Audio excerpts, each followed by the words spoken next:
फिर भी पुनः परमेश्वर ने हमें उस मृत्यु से क्या किया, बाहर निकाला। वो कैसे निकाला? जब परमेश्वर ने आदम और हव्वा को जब बनाता है और बना करके उसको अनंत जीवन मतलब उसको अमरता है ना, तो कभी नहीं मरेगा ऐसा वरदान देता है। क्यों देता है? क्योंकि वो सदा के लिए उसके साथ संगति में रहेगा, है कि नहीं? जब उसने पाप किया, पाप कैसे किया? फल को खाया, वो एक पाप हो गया। और दूसरी पाप क्या हुआ कि उसने दोष लगाया, एक दूसरे पे दोष लगाते हुए वो कहाँ गया, आगे बढ़ता गया। इसीलिए उन जो सर्प था और आदम और हव्वा, इन तीनों को परमेश्वर ने क्या किया, श्राप दिया। उसे उस वाटिका, अदन की वाटिका से बाहर निकाल दिया। क्या? क्योंकि मनुष्य, उसको परमेश्वर ने ऐसा बोला कि तुम जाओ और जाकर पृथ्वी में अपने पसीने से कमाकर क्या करो, खाओ। और उसको ये भी बोला था कि यदि तुम इस फल को खाओगे तो तुम मर जाओगे। लेकिन आज एक समाचार में भी मैं ऐसा सुना था कि एक व्यक्ति जो था बड़े आराम से परमेश्वर के खिलाफ ऐसे बोलने लगा, समाचार पत्रकार है वो, कि परमेश्वर ने लोगों से क्या बोला, झूठ बोला। ऐसे बोला कि परमेश्वर ने लोगों से झूठ बोला। कैसे झूठ बोला? कि आदम और हव्वा से ऐसे कहता है कि तुम इस फल को खाओगे तो क्या करोगे, मर जाओगे। और जब आदम और हव्वा को परमेश्वर ने उस वाटिका से बाहर निकालता है, उस बातों को वो व्यक्ति देखता है और कहता है कि निश्चय ही उस व्यक्ति ने नहीं मारा, परमेश्वर ने लोगों से झूठ बोला। परंतु उसको बाइबल का अर्थ नहीं मालूम कि बाइबल क्या कहता है। परमेश्वर हमें शारीरिक रूप से नहीं परंतु आत्मिक रूप से मारा। हालेलुया। वो व्यक्ति इस बात को नहीं जाना कि वो आदम और हव्वा आत्मिक रूप से मारा। वो तो अनंत अर्थात वो अमर था, लेकिन वो 950 साल क्यों जीवित रहा? हालेलुया। अगर उस परमेश्वर के साथ चलता, अगर परमेश्वर की बातों में ध्यान लगाता और इस पाप को नहीं करता, तो शायद वो आज अभी भी इसी अवस्था में, बाल अवस्था में जीवित रहता। हालेलुया। शायद हम नहीं होते, लेकिन वो दोनों परमेश्वर की संगति में क्या रहते, बने रहते। हालेलुया। और वह अनंत जीवन को प्राप्त करते। हालेलुया। तो मैं आज आप लोग के बीच में परमेश्वर के वचन से अनंत जीवन के बारे में बात करना चाहूंगा। तो आइए मेरे साथ अपने बाइबल को निकाल लीजिएगा, खोल लीजिए। मत्ती रचित सुसमाचार 19 अध्याय का 29 पद पढ़ेंगे।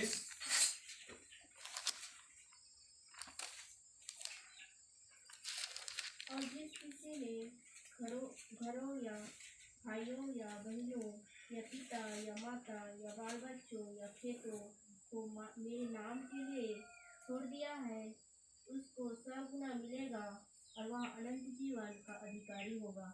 हालेलुया। तो आज का जो मेरा सब्जेक्ट है, विषय है, वो है अनंत जीवन। हम अनंत जीवन के बारे में बात करेंगे, क्योंकि हम परमेश्वर को किस लिए ग्रहण किए हैं, अनंत जीवन पाने के लिए। हाँ, हम जानते हैं व्यक्ति अपने दुख और पीड़ा को लेकर के आता है, क्यों? वो दुखित रहता है। उसको ये नहीं पता, जब इंसान दुख और पीड़ा में रहता है, प्रभु यीशु मसीह में आने से पहले उसको ये नहीं पता रहता कि अनंत जीवन क्या है। जब हम उस बीच में घूमते हैं, हम परमेश्वर के चरणों में आते हैं, जब हम वचन से बातें करते हैं, वचन हमसे बातें करता है, तब हम जानते हैं कि अनंत जीवन क्या है। तो हम अनंत जीवन के बारे में बात करेंगे, तो हमें अनंत जीवन पाने के लिए क्या करना होगा। तो मेरे साथ वचन पढ़ेंगे। यूहन्ना रचित सुसमाचार 3:16 पढ़ेंगे। यूहन्ना 3:16। क्योंकि परमेश्वर ने जगत से ऐसा प्रेम रखा कि उसने अपने एकलौते पुत्र दे दिया, ताकि जो कोई इस पर विश्वास करे वह नष्ट ना हो परंतु अनंत जीवन पाए। हालेलुया। देखो, परमेश्वर ने जगत से ऐसा प्रेम रखा। कैसा प्रेम रखा? जगत से ऐसा प्रेम रखा। ऐसा का मतलब है कि अनंत प्रेम। शायद हम में से कितनों भी लोग आ जाए और पवित्र बनने की कोशिश करें, वो प्रेम हम नहीं कर सकते। हालेलुया। क्योंकि मनुष्य का स्वभाव क्या है,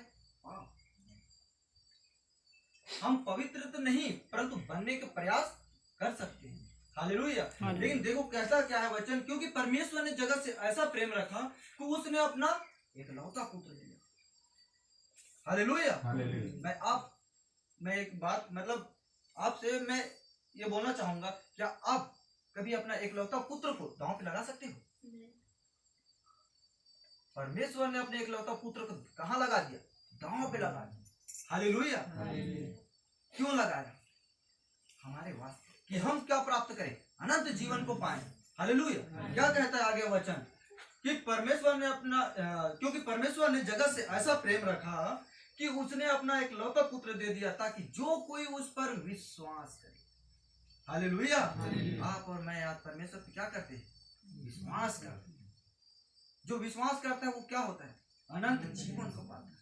हालेलुया। हम बाइबल में देखते हैं आयुब की जीवन, आयुब की किताब निकाल लीजिए। आयुब कैसा विश्वास करता है परमेश्वर पे।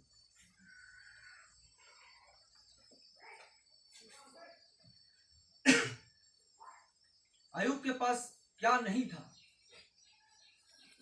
आयुब बहुत धनवान व्यक्ति था। उसके पास कई बैल, बछड़े अर्थात ऊंट, बकरियां, धन और कई उसके पास दास दासी थे। आयुब के जीवन में कई परेशानी आया। ऐसा परेशानी आया उसके उसके बच्चे, उसके बेटे मर गए। आयुब के जीवन में थोड़ा फफूली, इतना बीमारियां, और वो उसका पूरा संपत्ति नाश हो गया। और उसकी पत्नी लास्ट में उसको क्या करती है? छोड़ कर चली जाती है। उसकी पत्नी कहती है कि तेरा परमेश्वर कुछ नहीं करेगा तेरे लिए, तू छोड़। आज से अपनी स्थिति देख। जैसे कि आजकल के लोग भी होते हैं। एक परिवार है, परिवार में अगर पत्नी जा रही है, विश्वास में है, परमेश्वर को विश्वास कर, तो उसके पति दारू पी कर उसको मारेगा, बच्चों को सताएगा। क्यों? क्योंकि परमेश्वर को छोड़, मुझे कौन प्यारा है? समाज। हालेलुया।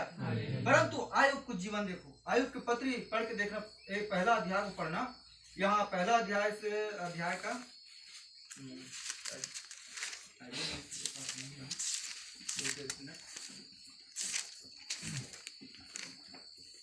जल्दी से पढ़ेंगे ना। आयुब कितना बड़ी परेशानी और परिस्थिति से गुजरता है।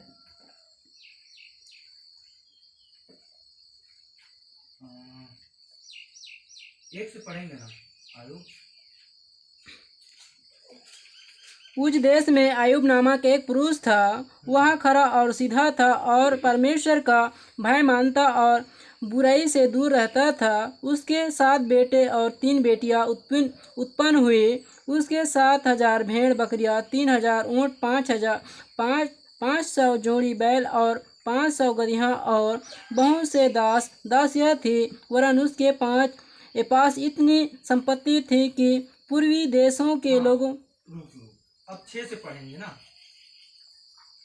एक दिन यहोवा परमेश्वर के पुत्र उसके सामने उपस्थित हुआ। उसके बीच शैतान भी आया। यहोवा ने शैतान से पूछा, तू कहाँ से आता है? शैतान ने यहोवा को उत्तर दिया, पृथ्वी पर इधर उधर घूमते फिरते और दौड़ते डालते आया हूँ। यहोवा ने शैतान से पूछा, क्या तूने मेरे दास याकूब पर ध्यान दिया है, क्योंकि उसके तुल्य खरा और सीधा और मेरा भय मानता है। अब